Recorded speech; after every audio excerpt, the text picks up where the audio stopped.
Fala, meu povo! Bem-vindos ao meu canal do YouTube, nossa primeira transmissão ao vivo. Vamos fazer um webinário hoje sobre precificação. Na verdade, não é uma aula sobre um método de precificação, mas eu vou mencionar aqui, vou conversar com vocês sobre os principais erros cometidos pelos profissionais de arquitetura, design e engenharia na precificação dos seus serviços, e não são poucos. Eu estou nessa batalha já tem 20 anos na profissão, e eu tive o privilégio de aprender a cobrar direito muito cedo. Com 2 anos de formado, eu fiz um curso com o professor Walter Maffei, em São Paulo, grande professor, está nativo até hoje com seus cursos, né? O primeiro que eu fiz, e ele foi a primeira pessoa a introduzir para mim a precificação diferente daquilo que a gente aprende empiricamente, que é o maldito do metro quadrado. Ele de uma forma muito simples, né, com a sua planilhazinha lá, ele explicou uma maneira de se precificar com base no custo hora, que é o que muita gente faz hoje em dia. Só que não basta fazer isso. Vamos falar sobre isso também. Eu vou mostrar para vocês por que não vale a pena cobrar por metro quadrado, e vou falar sobre os prós e contras de várias formas que estão disponíveis no mercado para nós, da área da arquitetura, do design e da engenharia, precificarmos nossos serviços. Então, começando pelo mais fácil de falar, que é uma droga, que é o metro quadrado, que é o que a maior parte das pessoas ainda utilizam. E por que cobrar por metro quadrado é uma droga? O que vocês acham? Bom, para começo de conversa, tamanho não é documento. Eu sempre digo isso nas minhas aulas e nas minhas palestras. Tamanho não é documento. A partir do momento em que você define um preço baseado no tamanho do projeto, você diz tamanho é documento. E aí o que a gente está dizendo? Quanto maior é o projeto, quanto maior é a área do projeto, mais caro será o serviço. O que não faz o menor sentido. Alguém, em algum momento da história, definiu que isso fazia sentido e resolveu estabelecer uma relação direta entre área e preço de projeto. Provavelmente, isso vem da relação de custo por metro quadrado de obra, o que é bem diferente, porque cada metro quadrado de uma obra tem o seu custo. Cada metro quadrado de um projeto não tem o seu custo. Eu não posso mensurar por área, porque tem gente que faz um projeto de um galpão de 1.500 metros quadrados em um dia. Tem gente que faz um projeto de uma kitnet de 30 metros quadrados em 3 meses. E aí? Como é que a gente faz? Aí eu preciso ter uma tabela diferente para cada tipo de projeto? Não faz o menor sentido também. Senão você vai passar a vida fazendo tabela, né? Casa é tanto, loja é tanto, escritório é tanto, o que não faz sentido. Por que as pessoas ainda cobram por metro quadrado? Porque é uma maneira simples de se chegar num preço. Agora, não quer dizer que por ser fácil chegar num preço, não quer dizer que isso seja certo. E aí uma outra frase que eu sempre digo: se está fácil, está errado. Se está fácil, está errado. Chegar facilmente num preço não quer dizer que esse preço esteja correto. Outra questão é: por que o metro quadrado de projeto, para mim, deve custar a mesma coisa do que um colega em São Paulo cobra? Eu moro em Brasília, eu trabalho em Brasília. Como definir um preço do metro quadrado para alguém que tem sala e alguém que não tem sala, alguém que trabalha num coworking, alguém que tem empresa, alguém que não tem empresa? Complica. Por isso que é muito difícil você definir uma tabela, né? Um preço X por metro quadrado. Por mais que você inclua aí, considere as peculiaridades da região, as peculiaridades do local onde as pessoas trabalham. Então, esqueça metro quadrado. Você pode, sim, definir um sistema de precificação e dividir esse preço pela área do projeto. Aí você vai ter um preço do metro quadrado. Eu até faço isso. Mas por que eu faço isso? Para comparar o meu preço com a minha concorrência, para verificar se eu estou muito fora ou muito dentro. Mas eu não pauto os meus preços pela área do projeto. Não faz sentido, sob nenhum aspecto. Você pode tentar me convencer, passar o dia inteiro aí tentando me convencer de que cobrar por metro quadrado tem algum ponto positivo. Aliás, tem um. é rápido de você fazer. Mas fazer conta errada também é rápido. Então, esqueça. Outra possibilidade é você usar tabelas. Várias entidades profissionais, vários órgãos profissionais têm suas tabelas, né? O CAL tem uma tabela, o IAB tem tabela, o Sindicato dos Arquitetos, a ABD tem tabela, e cada tabela define seus próprios parâmetros para se chegar num preço. E aí, antes de você definir que tabela vai usar, é importante que você entenda como essa tabela entende os insumos ou os custos que envolvem a definição ou a elaboração de um serviço. Vamos pegar, por exemplo, a tabela do CAL, que muitos acham difícil. Sabe aquele filme Não Vi, Não Gostei? Pois é, a tabela do CAL é nunca usei e não gostei. Tem gente que tenta usar, desiste logo em seguida, e tem gente que usa efetivamente. Eu não uso a tabela do CAL no meu dia a dia para precificação, mas eu utilizo a tabela do CAL como um parâmetro a mais para verificar se eu estou muito fora do que eu deveria cobrar. A tabela do CAL, ela se baseia em aspectos muito interessantes relacionados ao nosso trabalho. O primeiro deles é definir uma relação entre o custo da obra e o preço do meu projeto, o que não está de todo errado. Faz sentido. Quanto mais cara é uma obra, teoricamente, maior seria o meu risco, inclusive jurídico. Daí a tentativa de se associar custo de obra com custo de projeto. Faz sentido? Faz, mas não é um método definitivo. Eu não posso simplesmente definir, tal obra custa R$500 mil e eu vou cobrar 3% sobre o custo da obra. Não é bem assim. É mais um parâmetro, mas não pode ser o único. Outra coisa legal da tabela do CAL é que ela considera os custos referentes à própria mão de obra. Só que ela considera todos os custos. E aí, para que você não chegue a um preço irreal e desista da tabela, que é o que muita gente faz, você precisa ajustar a tabela, regular determinados itens, para que a tabela faça sentido para você. Então, você precisa eliminar determinados encargos ou determinados insumos para que isso seja condizente com a tua realidade. Porque a tabela do CAL considera encargos trabalhistas, encargos sociais, vale transporte, vale gás, vale leite, tudo. E aí você precisa ir zerando as coisas para poder ajustar o preço.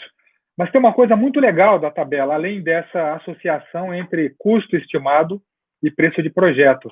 É o grau de complexidade, o que faz muito sentido, e a tipologia de projeto. Então, quando você vai preencher a tabela do CAL, e infelizmente ela só é disponível para arquitetos, né? Porque é a tabela do Conselho de Arquitetura e Urbanismo, você pode colocar tipologia de projeto residencial, comercial, serviços, projeto de habitação de interesse social, e ela vai criando um coeficiente que vai multiplicando o custo desse projeto para que você chegue num preço final. Outra coisa legal é você cadastrar o cliente. Então, você entra lá no ambiente do SICAL, cadastra a proposta e fica tudo registrado ali. Outra coisa bacana da tabela do CAL é que você pode montar a tabela direitinho, gerar um PDF e enviar para o teu cliente. Porque essa tabela, como é de um órgão federal, de uma autarquia, tem lá no topo dela o brasão da República, que é algo que dá um ar, de certa forma, oficial à proposta, o que é muito interessante. Eu gosto da tabela. Não é o parâmetro único que eu uso, porque não é o meu parâmetro de precificação, é um parâmetro de referência, mas eu precifico de outra maneira. Tem a tabela da ABD, que ela é extensiva, ela é exclusiva aos seus associados, né? A Associação Brasileira de Designers de Interiores, que comporta tanto os designers de interiores, com graduação ou pós-graduação, quanto os arquitetos que se especializam e se tornam também designers de interiores e se associam à ABD.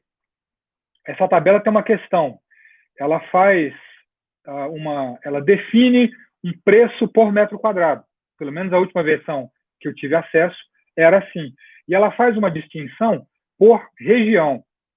Então, determinados estados com características socioeconômicas parecidas tem um determinado preço por metro quadrado. E aí as minhas restrições com relação a essa tabela é que é por metro quadrado. Essa é a principal. A outra é que ela agrupa estados em que necessariamente não há uma determinada ligação. Então, quando você pega Centro-Oeste, você vai ter DF, Goiás, Mato Grosso e Mato Grosso do Sul.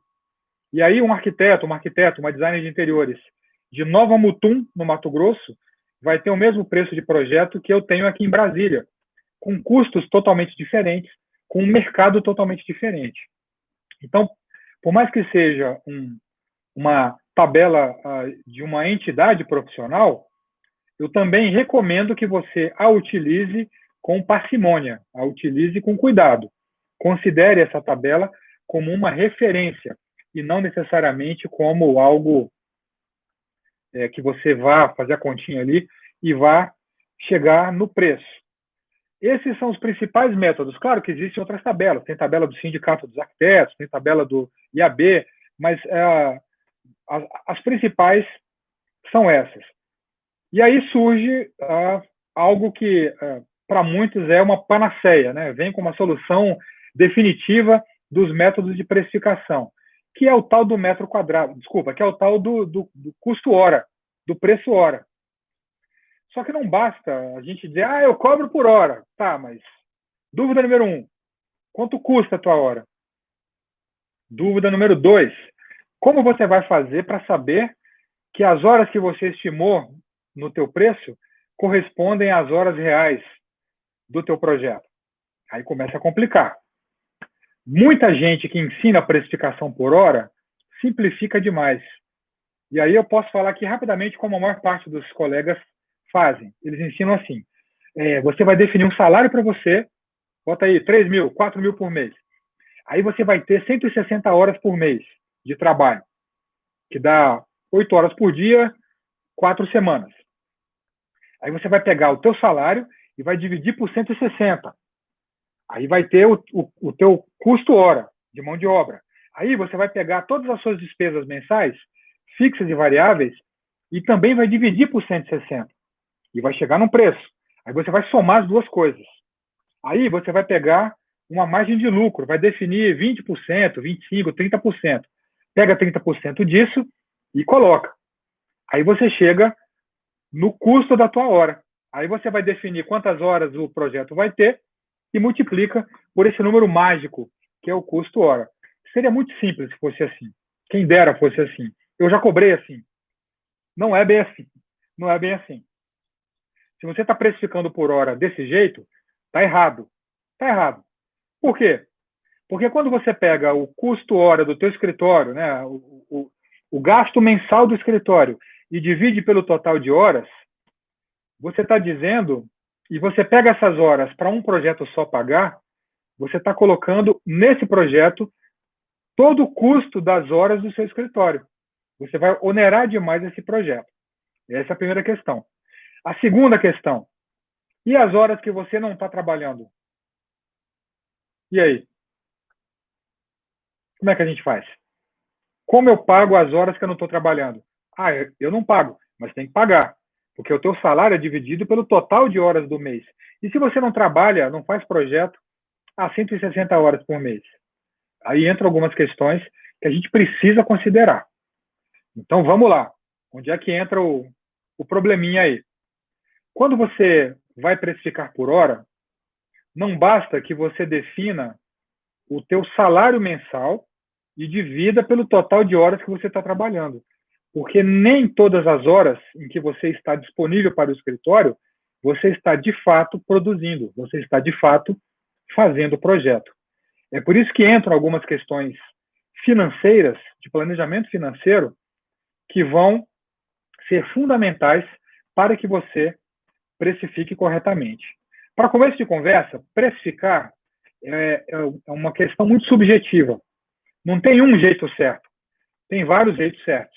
Assim como existem vários jeitos errados de se precificar, várias formas incorretas de se precificar. Eu falei algumas aqui. Existem métodos corretos usados de forma incorreta. E aí você vai chegar num preço incorreto. Isso também é muito comum. Então, onde é que a gente quer chegar? Para que você defina uma maneira correta de precificação, você precisa ter gestão financeira. E aí, não importa se você tem escritório ou não, se você tem 10, 15, 20 anos de formado, não importa. O que vai depender o teu sucesso na precificação? As informações corretas sobre a tua realidade financeira. E aí, o que eu passo nos meus cursos? O teu primeiro desafio é você fazer um pente fino na tua realidade financeira. Quanto eu estou gastando atualmente no meu escritório? Quais são as minhas despesas mensais? E aí, algo que eu aprofundo um pouco mais no meu curso, mas eu vou falar rapidamente aqui para vocês. Uma coisa é gasto que a pessoa tem no seu escritório. Gasto é um desembolso, é quando você abre mão de um ativo da tua empresa para adquirir um bem ou um serviço. Isso é um gasto. Esse ativo geralmente é grana, né? Você desembolsa algo para comprar algo ou para contratar algo. Isso é gasto. Só que para precificação é fundamental que você faça uma separação. Você classifica esses gastos.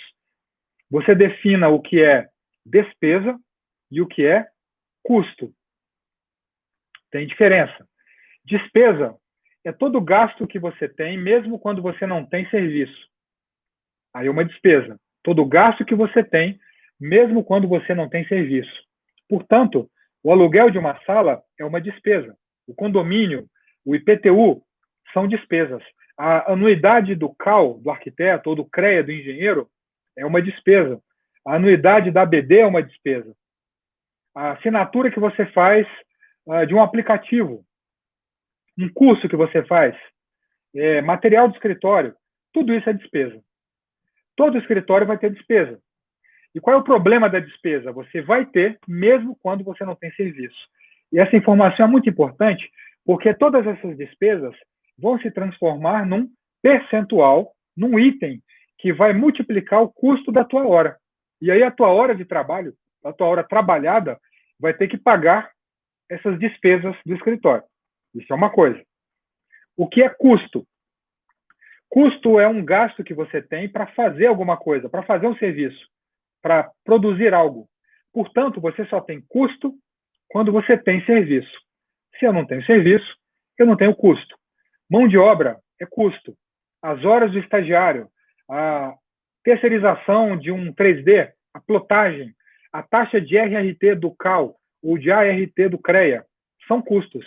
Uma visita a um cliente é um custo. Quem paga o custo? O projeto, o serviço. Aí é muito fácil. Você vai pegar quanto você estimou de custo e isso tem que estar no preço do serviço. Portanto, como você vai compor corretamente o preço do teu serviço? Você precisa considerar as despesas do escritório, e aí no curso a gente ensina o que é despesa fixa, o que é despesa variável, enfim. Você vai considerar os custos desse serviço, e o principal custo é a tua mão de obra.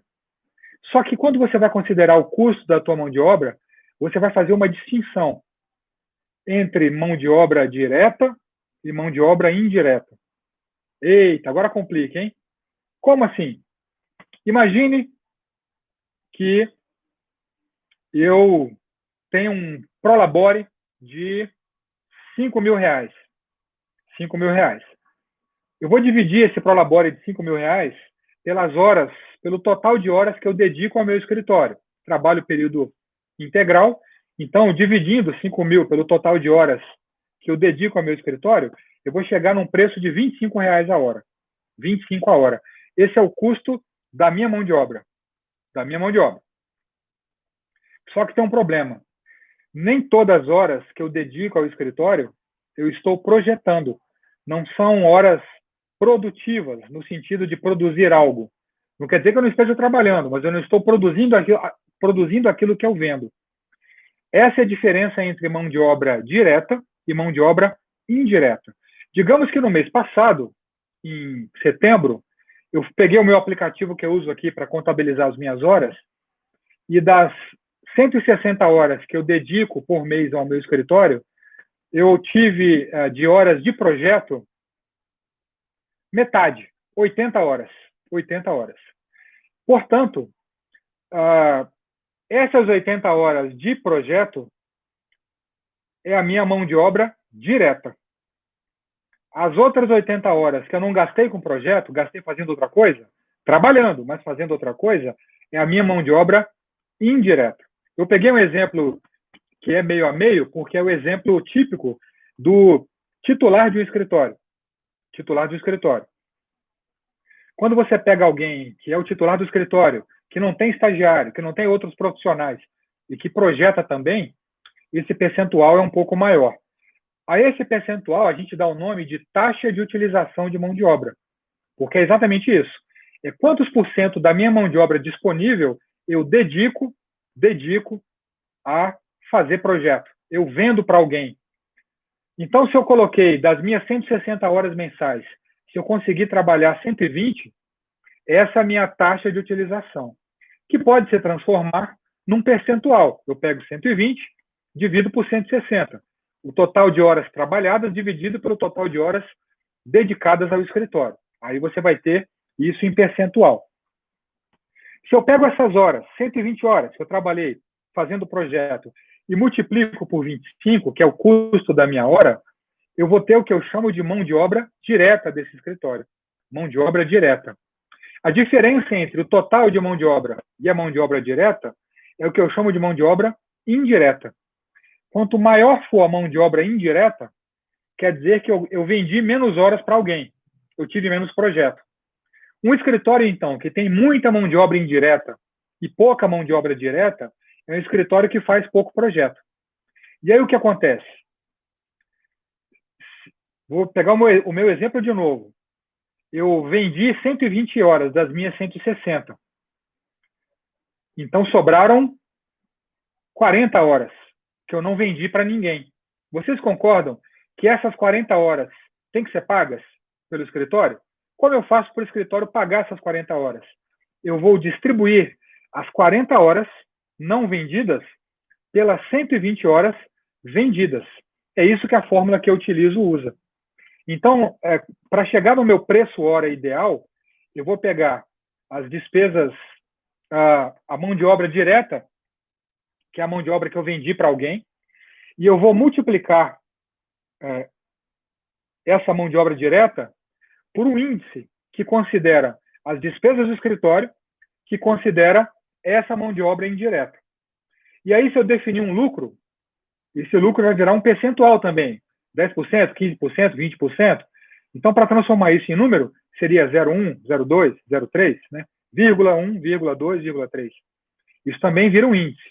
Quando eu somo esses índices, o índice correspondente às despesas do escritório, o índice correspondente à mão de obra indireta e um índice correspondente ao lucro, eu chego no que em finanças a gente chama de markup, ou taxa de marcação. E aí eu vou chegar numa taxa de marcação que cada escritório vai ter, com base na sua realidade financeira. Essa taxa de marcação normalmente varia de 2,1, 2,2 até 3,5, 3,6. Para que isso serve? Imagine que a minha taxa de marcação seja, para arredondar, 3. A minha hora custa R$ 25. Quando eu multiplico essa hora pela taxa de marcação, que é 3, eu vou ter 25 vezes 3, que vai dar R$ 75. Esse é o preço de venda da minha hora. Quando a taxa de marcação do meu escritório é 3, o que isso está me dizendo? Que eu preciso vender essa minha hora por R$ 75 e não por 25. Quando eu vendo essa hora por 75, o que eu recebo por ela paga os 25, que é o custo da minha hora, paga a mão de obra indireta, paga as despesas do escritório e paga o lucro. Então, para precificar, basta eu pegar o custo hora da mão de obra, multiplicar pela taxa de marcação e entregar para o cliente? Não, porque eu ainda preciso considerar os custos do projeto, que é aquilo que só o projeto vai ter. Quanto eu vou gastar de plotagem, quanto eu vou gastar de visita, quanto eu vou gastar de, enfim, terceirizado. Mas quando eu pego o total de horas do projeto, multiplico pelo preço de venda, né, o preço hora, e somo o custo do projeto, eu chego no preço do projeto certinho. Claro que o que eu estou falando aqui numa live, sem escrever, sem mostrar slide, fica meio confuso. Mas o que eu quero que vocês entendam é que é possível e é necessário definir um sistema de precificação adequado à tua realidade, adequado à tua lógica financeira, ao quanto você ganha por mês de salário, ao quanto custa o teu escritório, se você tem escritório ou não, se você tem sócio ou não, se você tem estagiário ou não. Não dá para precificar igualando o que não é igual, nivelando o que não está nivelado. Cada pessoa, cada empresa, cada escritório precisa ter o seu sistema de precificação específico. É com base nisso que você vai precificar. É com base nisso que você vai definir quanto custa a tua mão de obra, quanto custa o teu serviço. Só que para isso dar certo, além de saber fazer essa conta, você precisa contabilizar essas horas.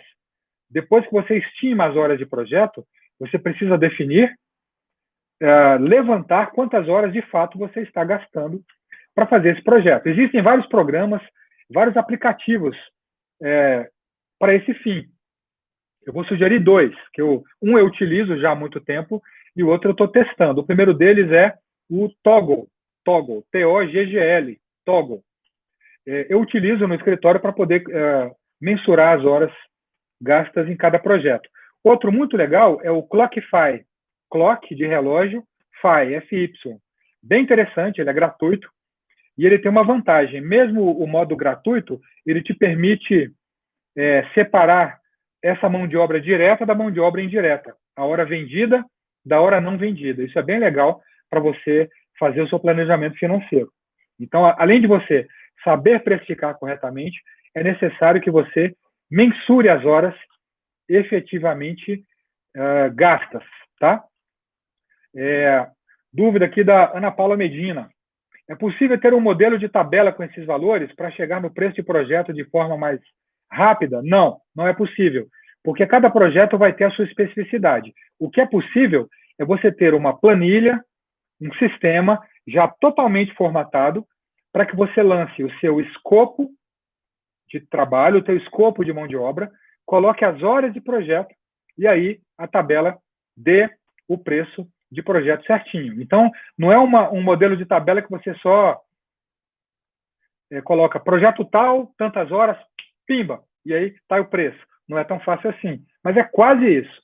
Você faz pequenos ajustes para cada cliente e muito rapidamente você chega no preço de projeto. Eu, por exemplo, quando eu tenho um escopo já definido, em 30 minutos a 1 hora, eu chego no preço de projeto, porque eu preciso revisar o escopo, verificar se as atividades estão bem planejadas, revisar as horas de cada tarefa, e aí sim, pimba, você chega no preço do projeto. No curso de gestão financeira, a gente mostra essa tabela. Elizabeth, repetir o último app, é Clockify. Clockify, clock de relógio, Clockify. Patrícia, você disse que fazendo aquele cálculo mais simples, talvez estivesse onerando o projeto. Mas e com esse, que o preço da hora fica 3 vezes mais, não está onerando? Não, você está cobrando o preço justo. Porque, na verdade, eu estou colocando 3 vezes mais o custo da minha mão de obra. Porque se eu cobrar só o preço da minha mão de obra, o que eu estou pagando com o projeto? A minha mão de obra. E o escritório, quem paga? E o lucro, quem paga? E as despesas? E a mão de obra não utilizada, quem paga? Nesse exemplo que eu dei, deu 3 vezes mais, porque nesse exemplo precisa custar 3 vezes mais. O que não quer dizer que vai ser assim sempre. É por isso que você tem que ter essa taxa de marcação. É um percentual, é um índice, uma taxa que multiplica o teu custo hora para que você consiga, ao vender essa hora, pagar todos os gastos do projeto e do escritório referentes às horas desse projeto e não ao mês do escritório. Essa é a diferença. Você não paga o mês inteiro, você paga aquela hora que foi vendida para alguém. Por isso que ela tem esse preço. Ana Paula, no seu curso você disponibiliza um modelo assim de suporte? Sim, Ana Paula, vocês vão ter acesso à planilha de planejamento e gestão financeira para a gente chegar nesses números e a planilha de precificação, né, com todas as definições para que você chegue no preço final, tá? Antes da gente finalizar,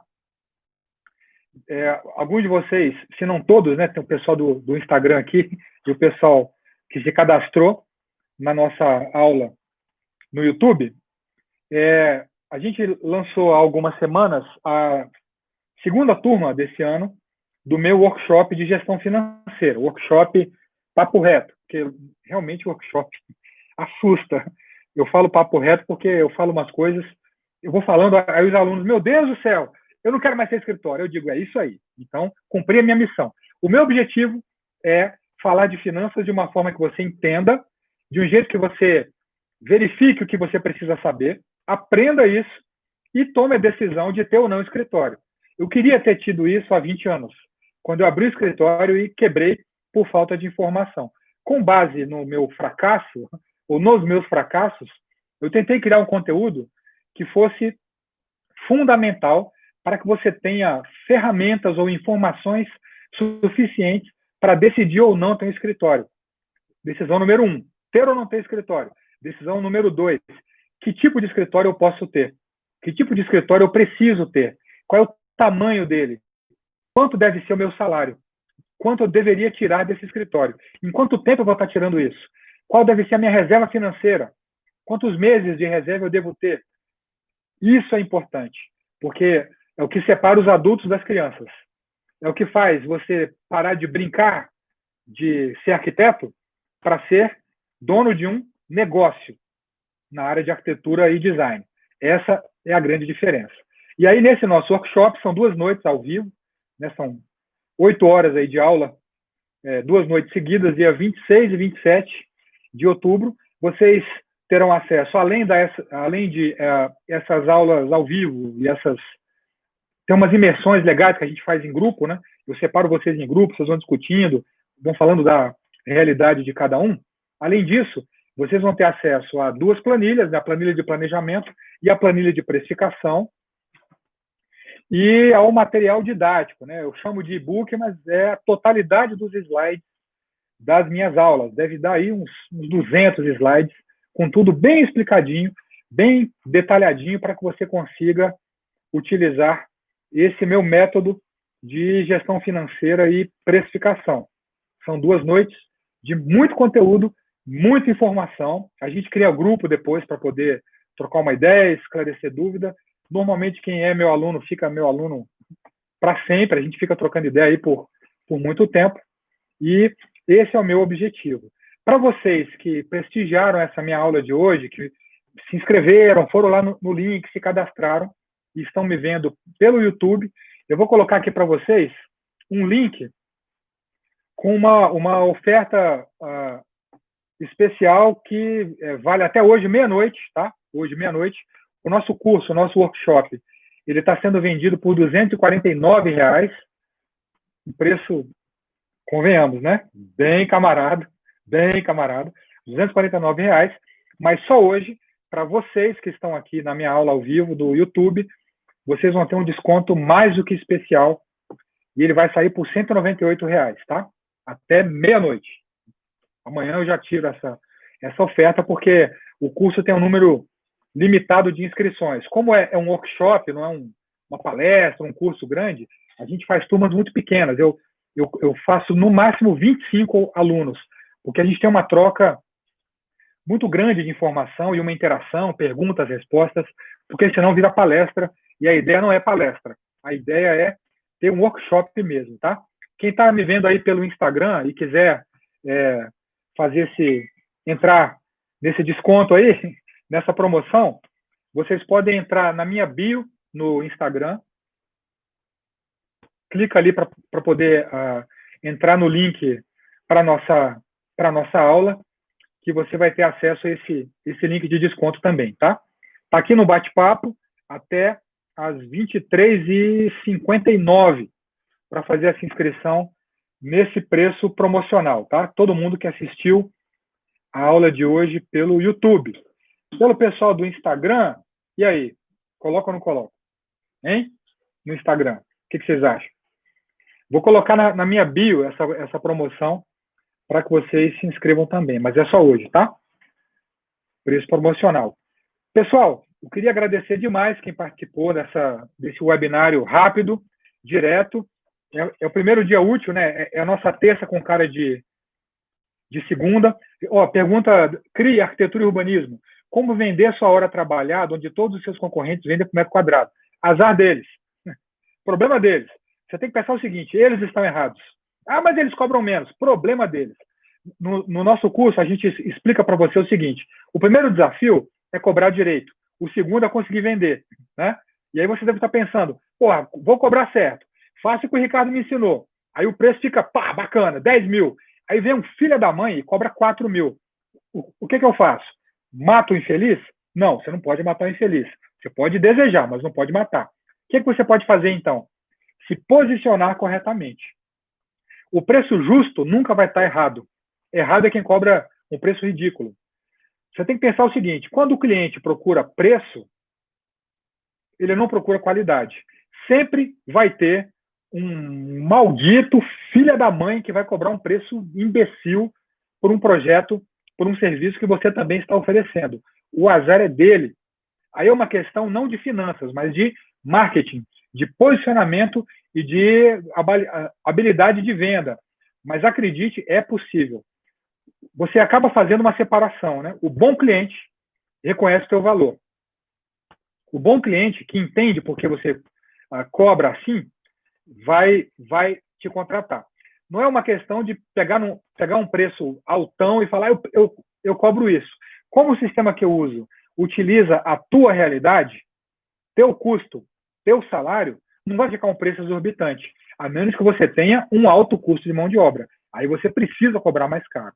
E aí o que muita gente se assusta é que o fulano cobra por metro quadrado, todo mundo cobra por metro quadrado, como é que eu vou fazer? Cobre o teu preço, certinho. E aí você vai converter pelo metro quadrado. Você pode fazer isso. Isso é importante, eu faço isso também, porque você tem o seu preço, você chega no preço final, divide pela área do projeto e você vai chegar num parâmetro de metro quadrado. Mas para você saber se você está muito fora do mercado, muito acima ou muito abaixo, para que você se posicione corretamente. Não é para que você cobre igual, mas é para que você saiba que você vai precisar argumentar com o seu cliente porque o teu preço é acima da média do mercado, porque você é um profissional acima da média do mercado. Pegou? Entendeu? Tudo é uma questão de vender bem o teu peixe. Dúvida aqui do Instagram. Uma porcentagem do preço do metro quadrado da construção. Está errado? Errado não está, mas também não está totalmente certo. Por quê? Porque o custo da construção não está diretamente ligado à complexidade do projeto. Você pode fazer um projeto caro, uma obra cara, mas um projeto simples. Então, é um parâmetro, mas não pode ser o único. Por isso que é legal você sempre trabalhar com uma faixa. Projetos custam entre 3% e 10% do custo total de uma obra, geralmente, entre 3% e 10%, dependendo do grau de complexidade e do custo da obra. Quanto mais cara a obra, menor vai ser esse percentual. Eu também uso isso, mas como um parâmetro de verificação do meu preço, e não de definição do meu preço. Chega no meu preço, vejo quantos por cento isso está correspondendo ao preço, ao custo da obra, para saber se eu estou posicionado certinho. Entendido? Bom, pessoal, queria agradecer a participação de vocês, obrigado de coração. Aguardem, vai ter muito vídeo agora, a gente está estreando esse canal do YouTube, Titio Ricardo vai virar youtuber também, me aguentem, me aguardem. A gente vai também usar mais esse canal para chegar até vocês com conteúdo de qualidade, com toda aquela sinceridade que vocês já conhecem, né, com a qual vocês estão acostumados. Quem tiver interesse em participar do meu workshop, vagas limitadas, só 25 vagas, que está rolando já, muita gente já fez a inscrição. Aproveite o nosso linkzinho aí de hoje, vou colocar de novo aqui no nosso bate-papo, para você ter acesso ao preço especial dos participantes do nosso webinário. Só não vai acontecer aquele vídeo, tá? E aí, galera, tudo bem? Não vai rolar isso, tá? Desculpa, mas não tenho mais idade para isso. Mas vai ter vídeo no YouTube, sim. Me aguentem, me aguardem, tá bom? Abraço, gente. Boa semana para vocês. Tamo junto. Vejo vocês no nosso workshop do dia 26. Fechou, até mais.